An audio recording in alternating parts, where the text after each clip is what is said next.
Hello friends, good afternoon.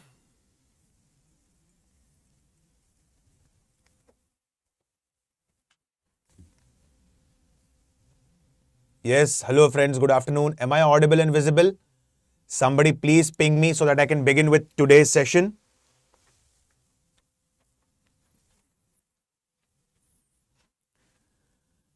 Yes friends, hello, good afternoon. Am I audible and visible? Somebody please ping me so that I can begin with today's short session on Lord Cornwallis, who is also referred as blue-blooded aristocrat, and followed by Lord Wellesley. Correct?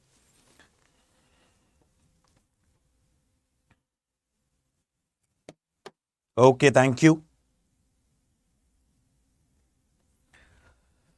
Hello everyone. Hi, this is Alok Ojha. Welcome to StudyIQ IAS English.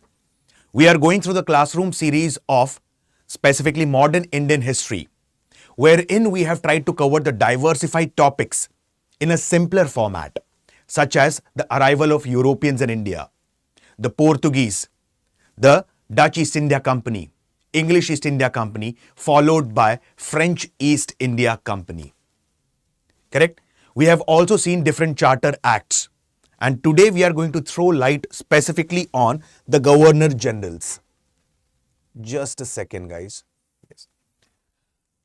Today we are going to throw light on Governor Generals, and by now we have seen one important Governor General, that is Lord Warren Hastings, in quite depth and detail.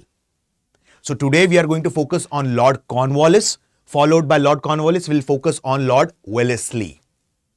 Clear? Again, today we are going to go in a step-by-step manner. The session is not a longer one. It's a short session, so please pay attention carefully. Secondly, many of the aspirants had a question, sir, what about the PDF? My friends, I have already covered ancient, medieval and modern India as a part of YouTube. This is a part of classroom series and I have shared the PDF on the Telegram channel history_Alok Ojha.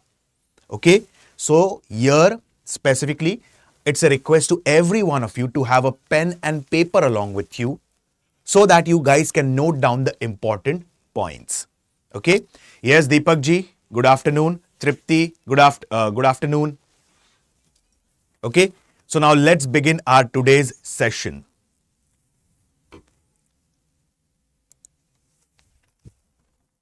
Lord Cornwallis. So my friends, let me go for a quick revision of Lord Warren Hastings before I begin with Lord Cornwallis. So what all we studied about Lord Warren Hastings? First thing, he was the first Governor General of Bengal. Secondly, he abolished the dual system that was being initiated by Robert Clive. Third important, he introduced uniform tariff of 2.5%. Fourth important aspect, that he introduced prepaid postage system at a charge of 2 annas per 100 mile. Then, First Anglo-Rohilla War took place during his time. Mysore Wars took place during his time and Maratha Wars took place during his time. Okay, Warren Hastings, he was basically charged on different aspects of corruption, and he was the first Governor General to be impeached. Simple words, he was removed from his post. And we had seen in quite depth and detail, in fact, how the love story of Warren Hastings was responsible for introducing terror of Bengal in India. That is water hyacinth. Correct? So now let's understand about Lord Cornwallis. Okay. Yes, good evening, Kiranji. Cornwallis, he is also referred as blue-blooded aristocrat. What is the meaning of the statement blue-blooded aristocrat? Very simple words, he belonged to the royal family. He came from a noble family. Hence, he is referred as blue-blooded aristocrat. Okay, you might have heard about a statement that power corrupts and absolute power corrupts absolutely. If unlimited powers are given in the hands of a person, for sure there is going to be misuse of that power. And at that time, the most powerful person was the district collector. Like, if you remember Warren Hastings, I've talked about that. Warren Hastings had created two important courts. civil court which was referred as Sadar Diwani Adalat, and criminal court which was referred as Sadar Nizamat Adalat.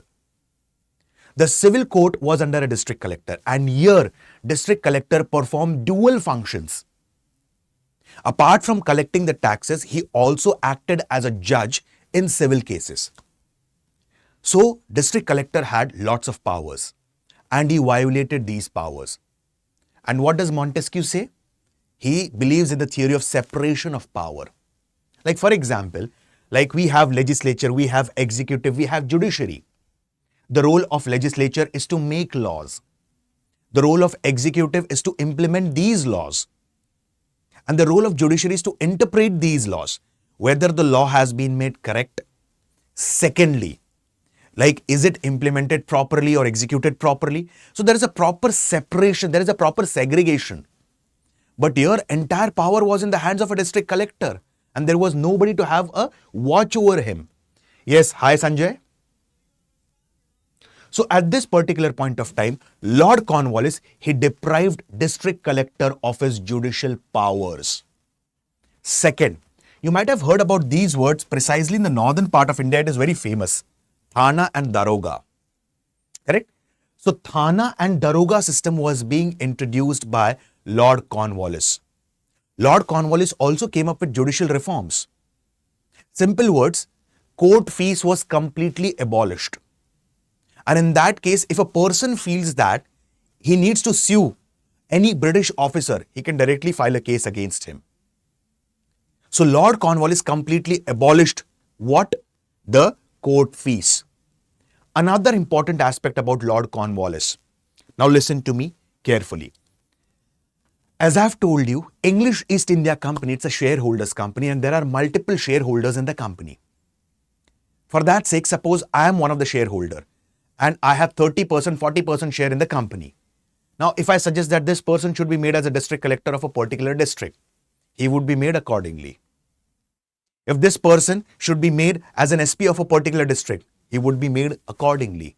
So here, there was nothing called as competitive examination. Everything worked on the basis of favoritism and nepotism. But Lord Cornwallis, he came up with examination of civil services for entry into the company's service. Hence, Lord Cornwallis is also referred as father of civil services. And the most important aspect, here Lord Cornwallis, he laid down westernization of public service. Very simple words, Indians were not allowed to sit in the civil services examination. Then who laid down Indianization of public service?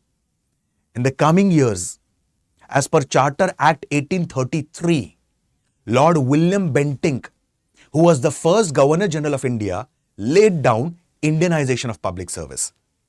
At that time, Indians were allowed to sit in the civil services examination. But here, Cornwallis had laid down specifically westernization of public services. Clear? Yes, Reshmi, good evening. Now, let's speak about Zamindari system. I have already talked about this. Okay. Zamindari system or permanent settlement. Again, this was a brainchild of Lord Cornwallis. Now, during the time of Warren Hastings, there was one system which is called as quennial settlement. And as a part of quennial settlement, specifically, the taxes were collected specifically for the next 5 years, or Zamindar was appointed for the next 5 years, who is going to collect the revenue from the peasants. But the quennial settlement was a drastic failure. So what happened now? Now this person, Lord Cornwallis, he introduced decennial settlement, also referred as Zamindari system or permanent settlement. Zamindari system is also called by different names such as Istemarari system, Malguzari system, Biswedari system, Jagirdari system. So it is known by different names. So Zamindari system is actually the brainchild of Lord Cornwallis. And here there are others also who gave the idea for starting Zamindari system, such as John Shore, James Grant, and so on. Yes, Sai, good evening. So he started Zamindari system. Now what is Zamindari system? We have studied the land revenue system in quite depth and detail. But here I will explain that again within a minute in short. Simple words, as a part of Zamindari system, Zamindar, he acted as a middleman. Between whom? Company on one side and the peasant on the other side. Very simple word, Zamindar will collect the revenue from the peasant, keep his commission and pay the revenue to the company. 89% of the revenue went to the company and 11% was kept by Zamindar. Or in simple words, 10 by 11th part went to the company and 1 by 11th part was kept by Zamindar. Now, specifically, why it is called as permanent settlement? Because for next 1 decade, for the next 10 years, the taxes are fixed. Hence, it is also called as decennial settlement. Okay? Now, at this particular point of time, company believed only in one thing, fixed rate and fixed date. At this date, we want this much amount of money. So what happened? Zamindar exploited the peasants. In fact, he used to extract exorbitant revenue from the peasants. Zamindar was given the complete authority to maintain lathials so that he can extract money from the peasants. So this is nothing but Zamindari system, which covered approximately 19% of British India, the least. And initially it was introduced in Bengal, Bihar and Odisha. Later on, northern part of Madras. Correct? And these judicial reforms, these civil services reforms, administrative reforms are a part of the Cornwallis Code. Cornwallis is the only Governor General to die in India. Now you will say, sir, there was Mayo. Mayo was not Governor General, my friends. He was Viceroy. So Cornwallis is the only Governor General to die in India, and his tomb is located at a place called as Ghazipur in Uttar Pradesh. So this is in short about Lord Cornwallis. Within next 30 seconds, I will repeat the points so that the aspirants, those who have joined late, can easily correlate things. Cornwallis, like first, Warren Hastings was there. For a short span of time, John Macpherson was also the Governor General of Bengal. He was being followed by Lord Cornwallis. Lord Cornwallis is also referred as a blue-blooded aristocrat since he belonged to the royal family or a noble family. He came up with the theory of separation of power. District collector was deprived of his judicial powers. He started a system of Thana and Daroga. Court fees was completely abolished. Okay. Third Anglo-Mysore War took place during his time. He introduced Zamindari system, also referred as permanent settlement, specifically which is also referred as Biswedari system. And he started the examination of civil services for entry into the company's service. Okay. One more thing that needs to be remembered, and that was also the part of Pitt's India Act 1784, that anyone who has joined the company's service compulsorily need to declare his property or assets within 2 months of joining. Compulsory. And this entire system, all these aspects were being covered under whom? Lord Cornwallis. So just remember these events about Lord Cornwallis. Hope so, my friends, the points are clear. Any question, any query, any kind of doubt, please feel free to ask. Am I clear? Please answer in the comment section.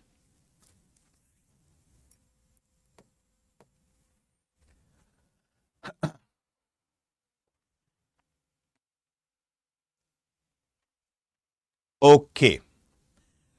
Now let's speak about Richard Wellesley, who became the Governor General approximately around 1798. Okay. As soon as the word Richard Wellesley comes, the first thing that strikes our mind is the subsidiary alliance system. My friends, I'll tell you one thing. Britishers are very diplomatic. Can you imagine Britain, a small island country? It has ruled approximately 24% of the world. Why? because of its diplomatic skills. Correct? Let me give you a small example. Britishers or the English East India Company, they have always followed two major games in India. Divide and rule policy, and secondly is carrot and stick policy. Let me give you a glimpse about this. I'll go a bit further. Every one of you might have heard about Lord Curzon. In 1905, Lord Curzon had announced a partition of Bengal on the pretext that Bengal has become too big to be administered by a single viceroy. So you could have divided the Bengal into two parts. Or you could have specifically appointed a different commissioner for Bengal, additional governor general for Bengal, but you didn't do that. And you divided the Bengal into West Bengal and East Bengal. Because West Bengal was a Hindu majority province and East Bengal, that is present day Bangladesh, was a part of Muslim majority province. And you were responsible for sowing the seeds of communalism. Correct? So divide and rule policy. And secondly, carrot and stick policy. I'll give you a small example. When Indian National Congress was formed, right from the start itself, on ideological basis, Indian National Congress was divided into two parts. Moderates and the extremists. Okay, now moderates believed in prayer, protest and petition. They believed that we want independence, but not all of a sudden, gradual step-by-step manner. And secondly, moderates believed in one more thing, that we want independence, that too within constitutional limits. On the other hand, the extremists believed that if independence could have been gained by staying within constitutional limits, there couldn't have been French Revolution, American Revolution, and so on. So we will adopt extra constitutional means. So here, it was a very diplomatic game that was being played by the Britishers. And what was that? Carrot and stick. If you have to suppress the extremist, take the moderates on your side. If you have to suppress the moderates, take the extremist on your side. So Britishers have always played diplomatic games like divide and rule and carrot and stick policy in India. Now let's understand about Richard Wellesley and his policy of subsidiary alliance. Pay attention carefully. Subsidiary alliance system is actually the brainchild of a French governor Dupleix. And this was being implemented by whom? This was being implemented by Richard Wellesley. What is this policy all about? Okay. Like Marathas, Awadh, Mysore, Hyderabad, they not only have animosity against English East India Company, they also had bitterness within them as well. Like simple words, like Indian rulers, they also had internal squabbling. They were fighting with each other. And this was seen as an opportunity by the English East India Company, and they came up with subsidiary alliance system. Now, I'll give you a small example. Mysore are fighting with Marathas. Nizams are fighting with Marathas. So what happened? Richard Wellesley played a game. Now, what did he said? I will give the protection to the people. Now, example I'll give you. Okay. Yes, Zulekha, good evening. A small example I'll give you so that we can easily understand things. Now, suppose I have a problem with the Mysore Sultanate. Now, what we say English East India Company tell me? You sign subsidiary alliance system and we will provide you the protection. Now, here there are 3 to 4 stages how I would be provided protection. First thing, what will happen? A very small example I'll give you. Now, suppose English East India Company is stationed here. Okay. My territory is here. Now, what will they do? Suppose Marathas or Mysore Sultanate have planned to attack on me or my kingdom. Now, if I have signed the subsidiary alliance system, I would be referred as protected state. And the Britishers or the English East India Company would be referred as paramount power. So there are 3 to 4 things that they will do with me. They will send their army for my help. Probably that army would be on rent. Simple words, they will send certain soldiers, certain European soldiers, along with arms and ammunition, and I have to pay for that. First thing. Or what will happen? They will send the soldiers, and these soldiers will protect my kingdom from outside. They will protect my territories from outside, and I have to pay them the revenue. Third thing, they will send the soldiers and they will protect my kingdom from within. They will be staying here in the territory itself, and I will pay them the revenue. And the fourth thing, they will send their soldiers into my territory. They will be staying within my territory, and I have to give them a part of the territory. This was the biggest mistake that was committed by the Nawab of Awadh in 1801. Nawab of Awadh, he signed subsidiary alliance system, and he gave a part of his territory to the English East India Company. You cannot imagine, my friends, in 1856, Lord Dalhousie, as a part of doctrine of lapse policy, annexed the entire region of Awadh on the pretext of misrule and maladministration. Hope you understood this. I'll repeat again within short, so that those aspirants, those who have joined late, can easily correlate things. Suppose I as a kingdom, as a princely state, I have accepted subsidiary alliance system. I would be called as protected state. English East India Company would be called as paramount power. Okay? Now there are 3 to 4 manner in which they are going to help me out. How? First of all, they will provide their forces to me on rent. I have to pay the money for that. Secondly, they will be protecting my territories from outside. Third thing, they will be protecting my territories from inside, and I have to pay the revenue to them. And the fourth thing, they would be staying in my territory, and I would be ceding. I would be giving a part of my territory to English East India Company.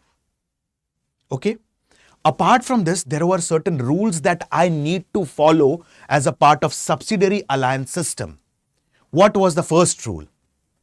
There would be certain British troops that would be the part of the territory. And secondly, who is going to take care of the expense of these troops? I have to take care of the expense of these troops. Why? Because I have signed specifically what? I have signed specifically the subsidiary alliance system. So apart from the revenue that I am giving, apart from the money that I am giving to the company, I have to bear the expenses of them. Yes, Tripti, what is your question? What is the mall of operation? Please ask I'm not getting the question. Please ask it again in a simplified manner so that I can answer you. Second thing, a British resident would be stationed in the court of the ruler. Okay, I'll give you a small example. Suppose I am a ruler of a princely state who has accepted the subsidiary alliance system. Now, in such a case, what will happen? Britishers will introduce one officer in my court. Okay, and he will stay in my court. Obviously, if a British resident or a British officer is staying in my court, I have surrendered my sovereignty. I don't have any kind of independence here. And on the other hand, what are Britishers saying? Here, you are free to take your internal decisions. You have internal autonomy. Now tell me one thing. I, as a ruler of a princely state, I am sitting around with my ministers. I'm discussing certain important policies, and a British resident is there in the court. Won't that British resident inform the British officers or the English East India Company? Obviously, yes. So where is the sovereignty here? Although you have told that you are free to solve your internal disputes, or you are free to take care of your internal administration, but still here I don't have any kind of sovereignty. And the fourth important aspect, British control the external affairs. Simple words, I cannot employ any other Europeans in my empire without the consent of Britishers. I cannot enter into any alliance, any treaty with any other European power without the consent of English East India Company. Forget about that. I cannot enter into any alliance, with any Indian power without the consent of English East India Company. These rules and regulation I need to follow. And this was a massive good success for English East India Company. How? There were hundreds of kingdoms who had accepted the subsidiary alliance system that was being initiated by Richard Wellesley. Example, Hyderabad. Nizam of Hyderabad was first to accept, 1798. Followed by Mysore, 1799. Tanjore, 1799. Awadh, I gave you the example about this, 1801. And finally, it was annexed completely in 1856 as a part of doctrine of lapse policy of Dalhousie. In fact, Awadh was the last one to be annexed under doctrine of lapse policy. Then Peshwas in 1802, followed by Scindias, followed by Gaikwads in 1803 and so on. So there were hundreds of kingdoms that accepted subsidiary alliance system. Now, what were the positive sides for English East India Company? First thing, they had strategic bases at different places across India. For example, Mysore Sultanate, they are fighting with Marathas. So what happened? English East India Company will send its army into Mysore. So in Mysore also they will develop their base. Hyderabad, they will send their army into Hyderabad. They will also develop a base in Hyderabad. So they are expanding now. Okay. Second, military expansion. And all this expansion, English East India Company need not pay a single penny. Why? Because the entire expenses are being borne by whom? By the ruler itself. And this is called a subsidiary alliance system, which was being introduced by Richard Wellesley, and it is actually the brainchild of French governor Dupleix. Clear? Okay. Specifically, Second Anglo-Maratha War took place during the time of Richard Wellesley. We are also going to have a look at different wars, like we have covered Battle of Plassey, Third Battle of Panipat, which took place in 1761, and Battle of Buxar, which took place in 1764. In the coming sessions, we'll be covering the Anglo-Burma War, Anglo-Nepal War, Anglo-Afghan War, Anglo-Mysore War, Anglo-Maratha War, Anglo-Sikh War in quite depth and detail. For now, just remember which war took place during whose tenure. So, specifically speaking, Second Anglo-Maratha War took place during the time of Richard Wellesley. Fort William College. Suppose I am a civil servant. I have been recruited in London. I have been trained in London at a place called as Hailbury College in London. Now I have to work at the grassroots level in India. What would be my administrative efficiency and effectiveness? Almost zero. Why? Because I am completely unaware about the grassroots realities of India, social structure of India. Isn't that so? Why? Because I have been trained in London, I have been recruited in London, and I'm made to work in India. So here Richard Wellesley, he started Fort William College, and the purpose here was to train the future civil servants in India at Fort William College. And finally comes Press Censorship Act 1799. Now, press played a very major role in sensitizing the masses. Let me go a bit ahead. Revolt of 1857. Every one of you might have heard about this. And we study that Revolt of 1857, one of the causes for its failure was the revolt was just confined to the northern part of India. True, to an extent. But my friends, people throughout India were being sensitized by Revolt of 1857. Why? The role of newspaper and press. Renaissance movement that came in India.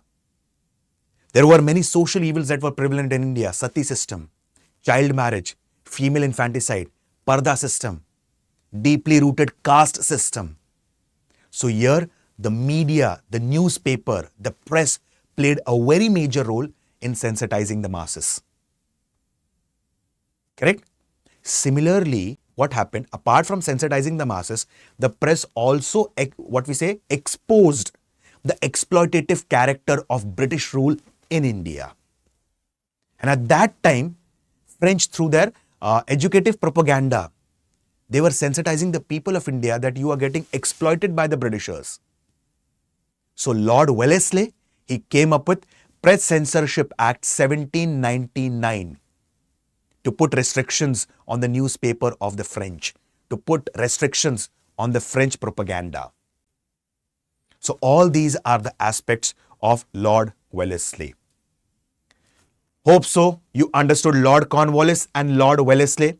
I have tried to cover things in a short session, in a step-by-step manner, and in a gradual manner. Okay? In further coming lectures, I would be coming up with Sir George Barlow. During his tenure, the famous Vellore Mutiny of 1806 took place. We'll also study about specifically the different, like first Governor General of India, Lord William Bentinck. We'll study about Lord Auckland, during his time, the first Anglo-Afghan war took place. Lord Dalhousie. Okay, so in the coming sessions, we will be covering the things in quite depth and detail. Hope you understood Lord Cornwallis and Richard Wellesley. Okay.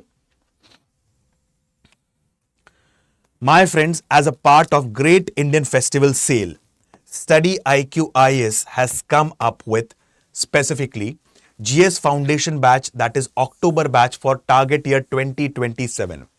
The batches are available in Hindi, English and purely English language. And this will help out the aspirants precisely from southern part of India and northeastern part of India. Okay? And here, the most important aspect, the sale will end on 11th of October. Okay? So, the prices are also quite affordable, 18,999. And here, use the code ALOKLIVE to get the benefits of the batches. I repeat the code ALOKLIVE, which is flashing on your screen to get the benefits of the batches. Okay, my friends? So, as I have requested every one of you to please have a pen and paper along with you so that you can note down the important points in the start of the session itself. And I hope you have noted that down. Okay?